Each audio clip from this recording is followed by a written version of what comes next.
नमस्कार दोस्तों। देश दुनिया में आपका हार्दिक स्वागत है। मैं हूं पत्रकार योगेंद्र योगी। दोस्तों, देश में लोकसभा के चुनाव संपन्न हो गए, तस्वीर आपके सामने है। तमाम विश्लेषण आपने देख लिए हैं। इन्हीं विश्लेषण के बाद अब आज जो बैठक हुई है दिल्ली में, बीजेपी के साथ जो उसके अलायंस की जो बैठक हुई है, उसमें सर्वसम्मति से प्रधानमंत्री नरेंद्र मोदी को फिर से अपना नेता चुन लिया गया है। तो अब दरअसल मुद्दा ये है कि ये जो तीसरा टर्म है जिसमें पीएम मोदी अब देश चलाएंगे और अपने अलायंस को अपने साथ रखेंगे। अलायंस में जो उनके प्रमुख पार्टनर हैं जिनकी वजह से ये अलायंस बन पाया है, और केंद्र में अब जो सरकार जिसकी वजह से बनेगी वो हैं आंध्र प्रदेश के टीडीपी के नेता चंद्रबाबू नायडू और जनता दल के, राष्ट्रीय जनता दल के, यूनाइटेड के नीतीश कुमार। और दोनों ही मुख्यमंत्री हैं। नायडू अभी मुख्यमंत्री की शपथ लेंगे आंध्र प्रदेश में, और बिहार में ऑलरेडी नीतीश कुमार मुख्यमंत्री हैं। तो ये दो मेन अलायंस हैं भारतीय जनता पार्टी के। दरअसल इससे पहले जो 2019 का चुनाव हुआ और जो 2014 का हुआ, उसमें भाजपा के पास क्लियर मेजोरिटी थी। बिल्कुल सब अपने बलबूते पे यदि कोई अलायंस का पार्टनर छोड़ के चला भी गया जाता, जैसे कि एक बार जनता दल यू और नीतीश कुमार बीच में छोड़ गए थे, फिर वापस आ गए। और उससे पहले आपको याद होगा कि 2019 के बाद चंद्रबाबू नायडू छोड़ गए थे, और छोड़ने के कारण अब मैं उस पर बाद में चर्चा करूँगा। और तो वो जो मेजोरिटी थी वो फुल फ्लैश नहीं थी, उस समय फुल फ्लैश मेजोरिटी थी, तो बीजेपी को इनके छोड़ने से कोई दिक्कत नहीं आई। लेकिन अब निश्चित तौर पर चूंकि दो पार्टनर आपके ऐसे खिलाड़ी साथ में हैं जिनके बिना, जो दो बैसाखियां हैं दरअसल, अब आप ऐसे समझ लें इस केंद्र को चलाने के लिए, तो कोई भी एक बैसाखी हट नहीं सकती। हटते ही केंद्र सरकार नीचे धड़ाम देने से गिर जाएगी। तो 2014 के इलेक्शन में और 2019 के इलेक्शन में भारतीय जनता पार्टी को, या आप यूं कहें कि प्रधानमंत्री नरेंद्र मोदी को, ये एक फायदा था कि वो अपने मनमर्जी से अपना शासन देश में चला रहे थे। कोई कंप्रोमाइज करने की जरूरत नहीं थी। पार्टी की जो रीति नीति है, कोalition में होता यह है कि पार्टी के अलावा दूसरों की रीति नीति भी शामिल करनी पड़ती है। लेकिन चूंकि उन दो लास्ट के इलेक्शन में भारतीय जनता पार्टी के पास अपना बहुमत ही काफ़ी था, तो उन्होंने अपने हिसाब से एजेंडा तय किया और उसको देश पर लागू करने का प्रयास किया, और वो काफ़ी हद तक लागू कर भी पाए, कामयाब भी हो पाए। लेकिन अब सवाल ये है कि अब ये चुनौतियां इतनी आसान नहीं है। अब जो मोदी की सरकार आई है तीसरी बार केंद्र में, उसके लिए चीज़ें अब उतनी आसान नहीं है जितनी पहले हुआ करती थी। यानी कि 2019 में और जो 2014 के जो चुनाव हुए, उनमें जो आसानी थी वो अब आसानी इतनी आसान नहीं है। बहुत सारे बदलाव अब बहुत सारी जगह मोदी सरकार को, या यूं कहें कि प्रधानमंत्री मोदी को अब समझौता करना पड़ेगा बहुत सारे मुद्दों को लेकर। और बहुत सारे ऐसे मुद्दे हैं जिनको पार्टी एक तरफ रखेगी, क्योंकि उन पर इन दोनों दलों की आम राय लेना, इनकी कंसेंसस लेना, इनकी सहमति लेना आसान काम नहीं रहेगा। तो मैं इसी पर आज का मेरा विश्लेषण आधारित है कि अब जो चुनौतियां हैं वो क्या क्या होंगी, और कौन सी केंद्र सरकार जब अब सत्ता में आएगी, जिसकी ये बात कही जा रही है कि शायद 7 तारीख को या इसके बाद की कोई डेट होगी शपथ ग्रहण समारोह की, उसके बाद जो स्थितियां होंगी वो बिल्कुल डिफरेंट होंगी। और उनसे सबसे बड़ी महत्वपूर्ण बात यह है, उनसे निपटना भी प्रधानमंत्री मोदी के लिए इतना आसान नहीं है। अब जो हालात जो बनने जा रहे हैं, सत्ता में जो भागीदारी होगी, उसके अलावा जो डिमांड होगी, उसके अलावा जो भारतीय जनता पार्टी के जो मुद्दे हैं, उनको एक तरफ रखना पड़ेगा कहीं ना कहीं, तब ये कोएलिशन कामयाब होगा। वरना ये कोएलिशन टूट भी सकता है। हालांकि ऐसा कोई प्रयास कम से कम भारतीय जनता पार्टी या प्रधानमंत्री नरेंद्र मोदी नहीं करेंगे, क्योंकि उनको पता है कि कोएलिशन में जो दो मेजर पार्टनर हैं, इनको नाराज करने का मतलब यह है कि सत्ता हाथ से चली गई, और ये लोग हो सकता है कि इंडिया अलायंस के साथ जाके मिल जाएं और अपनी सरकार बना लें, जिसकी सूरत वो ऐसी कोई परिस्थितियां पैदा जिसकी होने की संभावना बहुत कम है। वैसे राजनीतिक इतनी उठापटक होती है कि उसके बारे में पक्की भविष्यवाणी करना बहुत मुश्किल काम है। लेकिन मुझे जो लगता है, बतौर पत्रकार, मैं इतने दिनों से इस चुनाव को लगातार नज़दीक से देख रहा हूँ और हर बात का एनालिसिस कर रहा हूँ, तो मुझे जो नज़र आता है वो ये नज़र आता है कि जैसे सीएए का मुद्दा है। अब सीएए का मुद्दा आपको पता ही है कि जो सीएए भाजपा की सरकार लेके आई, केंद्र सरकार मतलब, और उनको अलायंस की अपनी कोई परवाह नहीं रही। जो छोटे मोटे अलायंस उस समय उसके साथ थे उनकी कोई परवाह नहीं रही। तो सीएए का मुद्दा ये रहा कि उसमें जो भी शरणार्थी हैं देश में, जो गैर मुस्लिम शरणार्थी हैं, चाहे वो सिख हैं, ईसाई हैं, क्रिश्चियन हैं, या और दूसरे जो लोग हैं और भी जैन हैं, उनको सीएए के तहत नागरिकता दी जाएगी। और बाकी जो मुसलमान हैं जो पड़ोसी देशों से आए, अफगानिस्तान, बांग्लादेश से, पाकिस्तान से, उनको नागरिकता नहीं दी जाएगी। तो एक तो इम्प्लीमेंट इस पे कराना अब आसान नहीं होगा, क्योंकि उसकी वजह में साथ साथ खुलासा करता चलूं, क्योंकि ये बीजेपी ने तो एक क्लियर मानसिकता बना ली है कि उनको मुसलमानों का वोट बैंक नहीं मिलेगा, ये वो जानते हैं। और इसी वजह से आपने देखा होगा इस चुनाव में भी बार बार उन्होंने मुसलमानों का नाम लिया। इससे पहले भी जो ध्रुवीकरण की राजनीति हुई उसमें कोई भी कम नहीं है, ना कांग्रेस का अलायंस कम है, ना भारतीय जनता पार्टी कम है। सब एक दूसरे के ऊपर सवार रहते हैं इस मुद्दे को लेकर कि वो अल्पसंख्यकों को रिझाने के लिए अलग तरीके की बात करते हैं, ये बहुसंख्यकों को रिझाने के लिए अलग तरह की बात करते हैं। तो ये जो रीजनल पार्टियां हैं दोनों, जनता दल की बिहार में और मतलब नीतीश कुमार और चंद्रबाबू नायडू, इनका एक वोट बैंक मुस्लिम भी है। तो ये किसी भी हालत में अपने वोट बैंक को नाराज नहीं करेंगे। तो सीएए पे प्रश्न चिन्ह लग गया है कि वो उसका इंप्लीमेंट होना आसान नहीं है, एक मुद्दा। दूसरा मुद्दा सत्ता में भागीदारी का है। अब तक जो भी मेन पोर्टफोलियो थे केंद्र में, मंत्रिमंडल में, वो आप देखिए सारे खुद ने नरेंद्र मोदी और भारतीय जनता पार्टी के पास रहे।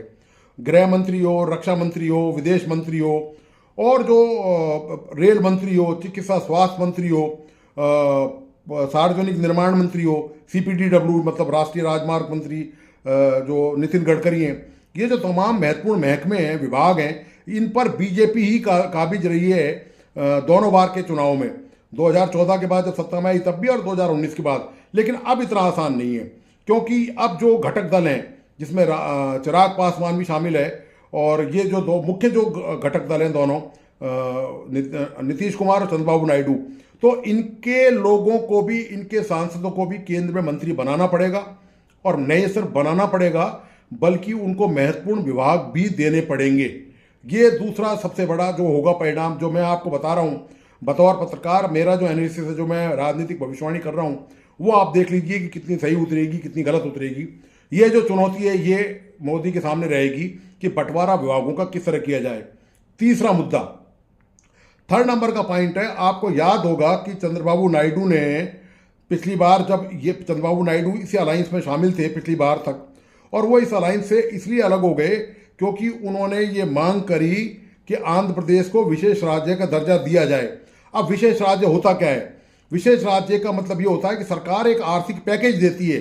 सरकार जिसको विशेष राज्य की घोषणा करती है कि इसको विशेष राज्य बनाना है, तो केंद्र सरकार उसके लिए एक बड़ा आर्थिक पैकेज देती है। तो पिछली बार चंद्रबाबू नायडू को जब वो पैकेज नहीं मिला तो वो उन्होंने इस अलायंस से वो अलग हो गए, और यही मांग बिहार को विशेष राज्य का दर्जा देने के लिए नीतीश कुमार लगातार उठाते रहे। और ये भी एक बड़ा कारण था कि केंद्र ने, नरेंद्र मोदी ने, उनकी प्रधानमंत्री ने बात नहीं मानी, विशेष राज्य का दर्जा नहीं दिया। मतलब यानी कि एक आर्थिक पैकेज जो केंद्र सरकार देती है, भारी सहायता जो देती है, और वो कारण ये है कि उसका ये राज्य पिछड़ा है, उसके कारण जो सैद्धांतिक कारण है उसके बताए जाते हैं। व्यवहारिक कारण चाहे कुछ भी हो वो एक अलग बात है, लेकिन सिद्धांत के तौर पे ये बताया जाता है कि ये राज्य पिछड़ा हुआ है, इसको हमको मुख्य धारा में देश में शामिल करना है, दूसरे राज्यों के साथ बराबरी करनी है इसकी, इसलिए इनको विशेष राज्य का दर्जा देते हुए आर्थिक पैकेज दिया जाए। तो ये है विशेष राज्य का मामला। तो नीतीश कुमार भी इस बात को लेकर काफ़ी नाराज रहे कि उनकी जो मांग थी वो विशेष राज्य का दर्जा वो पूरी नहीं हुई, और आखिर में वो अलग हो गया और फिर वो वापस आ गए। तो हालांकि उनको पलटू राम भी कहा जाता है, इसी कारण उनका नाम पलटू राम पड़ गया है। जो विपक्ष उन पर आरोप लगाता है वो इसी नाम को लेकर लगाता है। तो दो ये मुद्दे। तीसरा, जो अब तक हार्ड लाइन भाजपा लेती आई है वो अब नहीं ले पाएगी। खासतौर से मुसलमानों के मामले में आपको पता है जो बयानबाजी अब तक होती रही है वो होगी जरूर, ऐसा नहीं होगा कि पार्टी पूरी तरह छोड़ देगी। वो जो इशू है उनका जो महत्वपूर्ण, वो उसको छोड़ेगी नहीं, लेकिन ये निश्चित तौर पर उसकी जो धार है वो कहीं ना कहीं कुंद पड़ जाएगी, कमजोर पड़ जाएगी, उतनी मजबूत नहीं होगी। तो ये जो, अच्छा, इसमें अब एक संकट और भी है। यदि प्रधानमंत्री नरेंद्र मोदी आंध्र प्रदेश और बिहार को विशेष राज्य का दर्जा देते हैं तो सबसे बड़ा जो संकट है पार्टी के सामने, भाजपा के सामने या नरेंद्र मोदी के सामने जो आने वाला है, देखिए मैं ये जो विश्लेषण कर रहा हूँ आपके सामने, ये मोदी के सामने जो चुनौतियां आने वाली हैं और किन चुनौतियों पर कैसा वो स्टैंड लेंगे, ये सब मैं आकलन उसी बात को लेकर आपके सामने कर रहा हूँ। तो असली बात ये है कि जब आपने दो, चूंकि ये मानेंगे नहीं निश्चित तौर पर, इनकी ये जो अभी हालांकि आज इन्होंने ये कहा है कि हम सब मिल के काम करेंगे, ये करेंगे वो करेंगे, लेकिन ये सब झूठी बात है, दिखावा है। ये अपनी सशस्त्र इन्होंने वो दिया है, सपोर्ट दिया दोनों दलों ने, चंद्रबाबू नायडू ने, नीतीश कुमार ने, कंडीशन सामने रखते हुए प्रधानमंत्री के तौर पर निश्चित तौर पर कुछ ना कुछ बात हुई है अंदर, ऐसे कोई फालतू में समर्थन नहीं देता है। तो बीजेपी के मोदी के सामने दिक्कत यह आने वाली है कि यदि इन दोनों राज्यों को आपने विशेष राज्य का दर्जा दे दिया तो सवाल इस बात पर भी उठेगा कि जिन राज्यों में खास तौर से, चलो विपक्ष के जो राज्य हैं और जो दूसरे कांग्रेस शासित राज्य हैं, या बंगाल में टीएमसी है, या तमिलनाडु में डीएमके है, या पंजाब हिमाचल में आप की पार्टी है, पंजाब में या दिल्ली में आप है, इनको आप विशेष राज्य का दर्जा नहीं दें क्योंकि ये विपक्षी हैं। लेकिन सवाल ये है कि जब भारतीय जनता पार्टी का जिन जिन प्रदेशों में शासन है उनको आप कैसे समझाएंगे कि इनको विशेष राज्य का, क्योंकि वहाँ के जो मतदाता हैं उनको ये समझाना बहुत मुश्किल होगा, और वहाँ का विपक्षी दल, उन राज्यों का विपक्षी दल सत्तारूढ़ भाजपा को राज्यों में छोड़ेगा नहीं। ये मैं बता रहा हूँ आपको कि जैसे ही ये बात उठेगी कि उन राज्यों को दर्जा दे दिया गया है तो वो विपक्षी दल ये सरकार पर, वहाँ की जो राज्य की सरकार है, भाजपा सरकार है, जैसे राजस्थान उदाहरण देके बता रहा हूँ आपको, एमपी उदाहरण देके बता रहा हूँ आपको, ये जो सरकारें जिन भी राज्यों में भाजपा की सरकारें हैं वहाँ पर विपक्षी दल जो है, अपोजिशन में जो भी है, चाहे वो कांग्रेस है चाहे वो दूसरा दल है, वो इस बात पर लोगों को उकसाएंगे, लोगों को आप ये कहें कि कैंपेन छेड़ेंगे कि हमको भी, इस राज्य को भी विशेष दर्जा दिया जाए। इसकी डिमांड राज्य की भाजपा सरकार केंद्र सरकार से करे, जो इतनी आसान नहीं है और इनकी हिम्मत नहीं है। अभी भी किसी भी राज्य के जो भाजपा के मुख्यमंत्री हैं उनकी इतनी हिम्मत नहीं है कि वो केंद्र में जाकर नरेंद्र मोदी के सामने आंखों में आंख डालकर ये कह सकें कि साहब हमारी ज़रूरत है और हमको भी विशेष पैकेज दिया जाए राज्य का, ताकि हमको भी आर्थिक बड़ा पैकेज मिल सके और प्रदेश के लोगों को फायदा मिल सके। इतनी हिम्मत दोस्तों अभी भी किसी में नहीं है। तो होगा ये कि इस पे दरअसल बड़ा झंझट होगा, बड़ी बंदरबांट इस पे होगी। ये जो विशेष राज्य का, और तो कोई दिक्कत नहीं आएगी, क्योंकि जहाँ तक विभागों की बंटवारे की बात है वो तो भाजपा को दूसरे जो सहयोगी दल हैं उनको कहीं ना कहीं कैबिनेट मंत्री या दूसरे मंत्री उनको बनाकर उनको महत्वपूर्ण पोर्टफोलियो, रेल मंत्रालय हुआ, चिकित्सा मंत्रालय हुआ, सार्वजनिक निर्माण विभाग हुआ, तो इस तरह के जो मंत्रालय हैं, देखिए एक तो गृह मंत्रालय उनको नहीं मिलेगा, एक विदेश मंत्रालय उनको नहीं मिलेगा, वो बीजेपी अपने पास रखेगी, एक कार्मिक मंत्रालय उनको नहीं मिलेगा और एक वित्त मंत्रालय उनको नहीं मिलेगा। मैं आपको बता रहा हूं ये 4 मंत्रालय भाजपा अपने पास रखेगी, लेकिन इनके अलावा और जो महत्वपूर्ण पोर्टफोलियो हैं और जो विभाग हैं उनको ये विपक्षी दलों को इनको देना पड़ेगा। वहां इनको दिक्कत नहीं आएगी देने में, ठीक है, वहां पर इनको दे दिया और संतुष्ट कर दिया। असली दिक्कत यह आएगी जब ये पैकेज की घोषणा करेंगे ना, विशेष राज्य को लेकर आंध्र प्रदेश को विशेष राज्य का दर्जा, बिहार को विशेष राज्य का दर्जा, तो फिर इनके राज्यों के जो विपक्षी, जो भाजपा शासित जो राज्य हैं उनके विपक्षी दल ये बात आवाज उठाएंगे कि इनको, राजस्थान जैसे आप जानते हैं कि जो बैकवर्ड स्टेट के तौर पे ही माना जाता है और पिछड़ा राजस्थान इलाका है, यहाँ रेगिस्तान का कितना बड़ा हिस्सा है, आप जानते हैं कि वहाँ पर संसाधन पहुँचाना भी, आधारभूत ढांचा खड़ा करना भी आसान नहीं है। स्कूल, कॉलेज, अस्पताल, चिकित्सालय, पानी, बिजली की सुविधाएं वहाँ पर इतनी, क्योंकि दूरियाँ इतनी ज़्यादा हैं, वहाँ पर कुछ ढाणियाँ कहीं पर है, कुछ ढाणी, उसके बाद कुछ घरों की 10, 20, 50 घरों की ढाणी, फिर 100 घरों की ढाणी कुछ किलोमीटर आगे है। तो इस तरह की राजस्थान की बड़ी भौगोलिक जो परिस्थितियां हैं वो बहुत ही कठिन है और बहुत ही विषम है।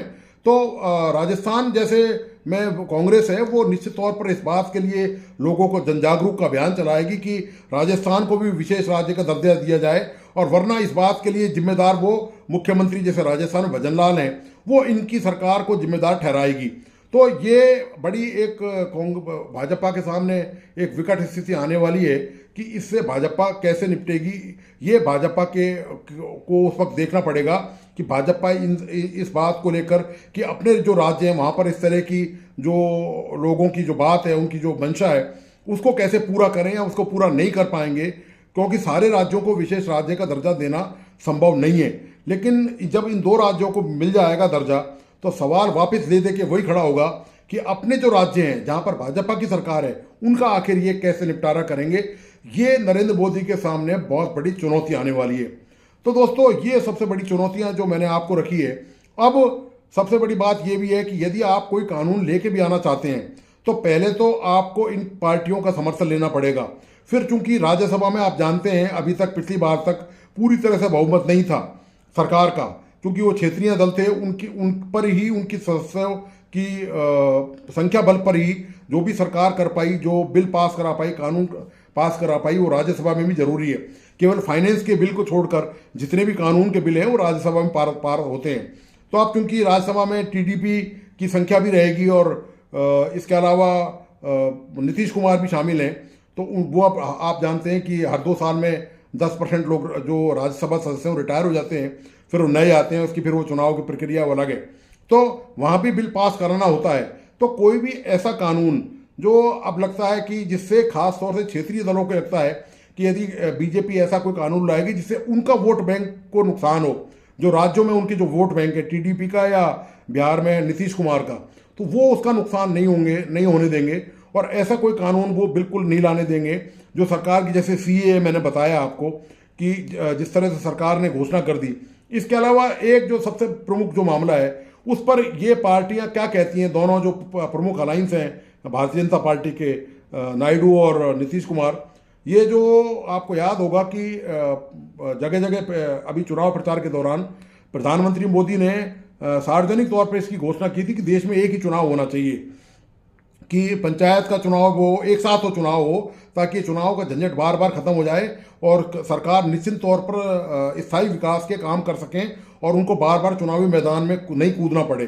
तो ये जो प्रयास है, मुझे लगता नहीं है कि अब ये प्रयास इतना आसानी से पूरा हो पाएगा, क्योंकि वैसे तो जो दोनों जो दल प्रमुख घटक दल हैं, नायडू और नीतीश कुमार, अब ये इनका क्या स्टैंड रहता है इस मुद्दे को लेकर, इनको कैसे समझाइश की जा सकती है इस बात को लेकर, इनको जब पार्टी की बैठक होगी, आगामी जो बैठकें होंगी, उनमें क्या निर्णय होता है, ये इस पर डिपेंड करता है। लेकिन बाकी जो मैंने और मुद्दे बताए आपको, वो मुद्दे निश्चित तौर पर अब उस पर भाजपा को बैकफुट पे आना पड़ेगा। भाजपा उन मुद्दों को, अब जिस तरह से मैंने आप बताया कि जैसे राम मंदिर का मुद्दा था, तो अब तो चूंकि सरकार अभी तक 2019 से 2024 तक तो फुल फ्लैश मेजोरिटी में थी, तो इसकी परवाह नहीं थी। लेकिन अब जैसे कृष्ण जन्मभूमि का मामला चल रहा है या वाराणसी में और जो मामला चल रहा है, अब सरकार के लेवल पर आप देखिए, पार्टी के लेवल पर ठीक है, आप संगठन के लेवल पर सरकार की डिमांड कर सकते हैं, संगठन भाजपा का ये डिमांड कर लेगा। लेकिन चूंकि यूपी में आप जानते हैं कि योगी आदित्यनाथ को बड़ा झटका लगा है, वहाँ पर कांग्रेस और समाजवादी पार्टी ने जिस तरह से काफ़ी सीटें निकाली हैं वहाँ पर, आप बताइए कि यूपी में क्या हालात हुई है। तो अब पार्टी और चूंकि केंद्र में भी गठबंधन की सरकार है और गठबंधन के सारे ही भाजपा चल रही है, तो इन मुद्दों को सरकार के लेवल पे उठाना अब और इम्प्लीमेंट कराना अब इतना आसान नहीं रहेगा। तो कहीं ना कहीं भाजपा को झटका लगा है इस बात से, और भाजपा बैक फुट पे रहेगी। तो ये दोस्तों मैंने जो महसूस किया, जो मैंने जो इस दौरान खबरें देखी सुनी है, उनका जो बतौर मैंने अपने अनुभव से अपना एंगल लगाया है और जो विश्लेषण किया है, उसको मैंने आपके सामने रखने का प्रयास किया है कि मुझे जो लगता है कि बतौर जर्नलिस्ट ये सब होने वाला है। और अब मोदी उतने पावरफुल नहीं रहेंगे, उतने ताकतवर नहीं रहेंगे, कि वो अपने हिसाब से ताकतवर तो अभी भी रहेंगे निश्चित तौर पर, लेकिन ये जो भारतीय जनता पार्टी की जो इशू हैं उनको, जैसे सीएए मैंने बताया आपको और जो दूसरे इशू बताए, उनको लागू करना अब उनके लिए इतना आसान नहीं है। इसके अलावा एक बात और बता दूं मैं आपको, लगे हाथ कि जैसे महंगाई का मामला है, अब बिजली, ये पेट्रोल और डीजल के जो रेट बढ़ने होते हैं, आप जानते हैं कि चुनाव से पहले सरकारें रेट नहीं बढ़ाती हैं, उनको पता है कि चुनाव में लोगों के सामने जाना है तो उससे बचती रहती हैं। लेकिन चुनाव खत्म होते ही सरकार इस कवायद में लग जाती है कि किसी भी तरह डीजल और पेट्रोल के रेट बढ़ाए जाएं। तो चूंकि अब दो मजबूत अलायंस हैं, अब उनकी भी स्वीकृति लेनी पड़ेगी आपको, और चूंकि उनको अपने राज्य में लोगों को जवाब देना है, तो ये भी इतना अब आसान नहीं होगा कि आप अंतर्राष्ट्रीय कच्चे तेल की कीमतों में बढ़ोतरी की दुहाई देते हुए और उसमें उस हिसाब से बढ़ोतरी कर दें, जबकि उसमें जो आप जानते हैं कि जो ड्यूटी केंद्र सरकार लगाती है वो बहुत ज़्यादा होती है। तो केंद्र सरकार के लिए उस ड्यूटी को और इंक्रीज करना अब इतना आसान नहीं होगा, बहुत मुश्किल होगा, बड़ा चुनौतीपूर्ण होगा। और अब देखना यही है कि ये जो कोएलिशन गवर्नमेंट है, इसको लेकर प्रधानमंत्री नरेंद्र मोदी कैसे अपने साथ चलते हैं, किस तरह से चीज़ों को तय करते हैं, और अब देश को किस दिशा और दशा की तरफ पार्टी को, केंद्र सरकार को आगे ले जाना है। तो आपको ये वीडियो और विश्लेषण कैसा लगा, प्लीज़ अपने लाइक्स और कमेंट्स के साथ मुझे ज़रूर बताएं और अपने दोस्तों को और परिजनों को ये वीडियो ज़रूर शेयर करें। और इसी के साथ इस यूट्यूब चैनल को प्लीज़ लाइक और सब्सक्राइब करना और बेल आइकॉन का बटन दबाना नहीं भूलें। धन्यवाद, नमस्कार।